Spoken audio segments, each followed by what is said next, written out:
Mapasa hanggang ngayon nasa ula pa din ang buong Kim Paulandia dahil sa mga revelasyon na naganap sa MediaCon ng The Alibay.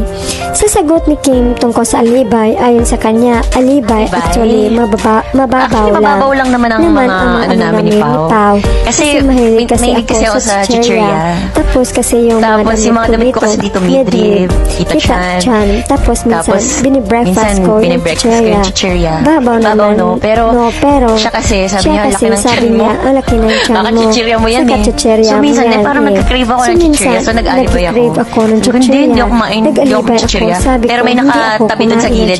Ano to? Pero may nakatabi sa gilid. Ano to? Ganun lang kasimple. Ganun lang. Hindi yan sa akin. Hindi. Pero sa akin talaga. Kasi meron mga crumbs sa kuko ko. Kasi may mga crumbs sa kuko ko. Ganun lang sa ni Kim. Sagot ng Paulo at saka kapag late ka, dami mong alibay. Sabay tawa ng ako. Chika naman ng netizens. O diba, walang aminan pero may karapatan. Ano na mga bashers? Sabi naman talaga ni Kim, pusunin siya, malakas siyang kumain kaya matindi rin siyang mag-workout. Napaka-concern ni Papi Pao kay babe niya, may karapatan magbawal kumain ng chichirya kasi magjowa na sila. Kung hindi jowa ni Pao si Kim, sa tingin mo pagbawalan niyang kumain ng nakakalaki ng tiyan? Hindi, diba? Kasi kung co-workers ka lang, nakakaya pagsabihan mo si Kim.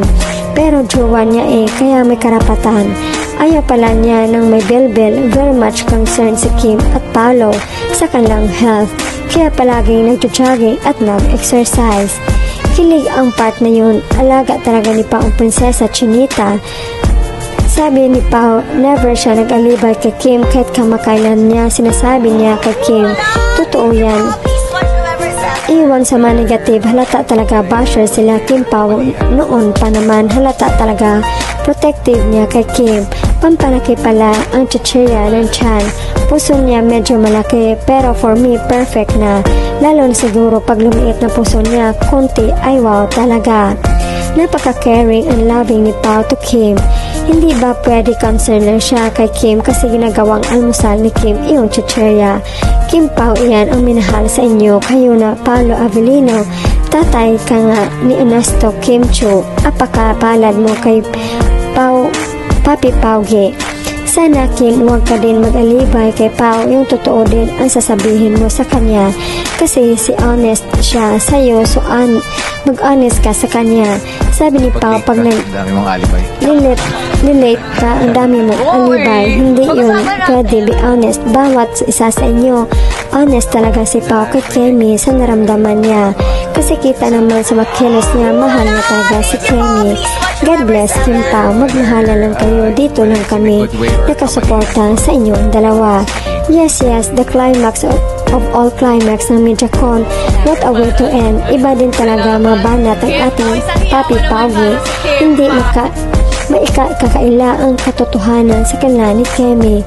Read between the lines. Yung Paolo Ernesto Avellino, wala, nilamon lahat ng tanong at sagot. Comfort level 100 plus para sabihan siya na ang laki ng tiyan mo, jowa to asawa levels, cute niyo. Nakakatawa silang dalawa, parang concerned din siya how she eats. Ayaw niya lumaki siya ni Kemi kaya nag-alibay siya makakain lang ng chichirya.